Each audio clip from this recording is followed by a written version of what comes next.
avec mon compagnon Mathieu, on a décidé d'ouvrir l'affineur affiné. Ça fait maintenant 3 ans et demi. C'est une fromagerie et un restaurant à la fois.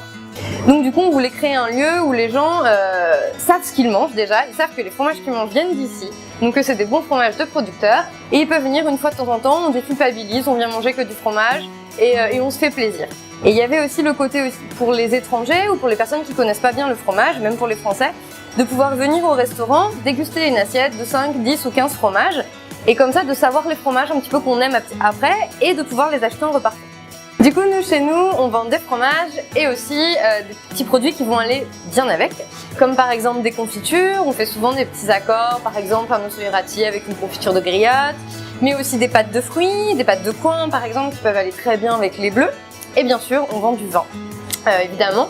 Le vin qui va très bien avec le fromage. Contrairement à ce qu'on pense, le vin blanc va majoritairement mieux avec le fromage que le vin rouge, ou les vins rouges pas trop puissants. C'est un petit peu ce qu'on essaye de pousser, nous, dans notre partie restaurant. Partie restaurant où donc on vend les assiettes de fromage.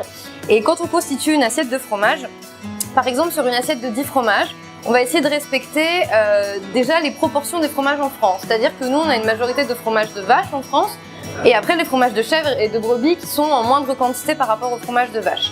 Donc du coup, sur une assiette de 10 fromages, par exemple, on va mettre 2 chèvres, un fromage de brebis et le reste en fromage de vache, pour respecter cette proportion.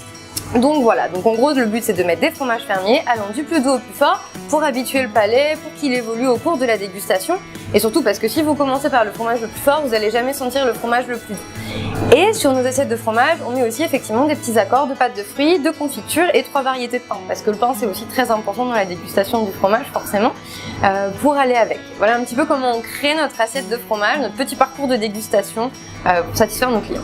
Soyez les bienvenus à l'affineur affiné. Si ça vous tente de venir manger du bon fromage fermier, boire du bon vin, d'être bien accueilli et bien conseillé, vous êtes au bon endroit.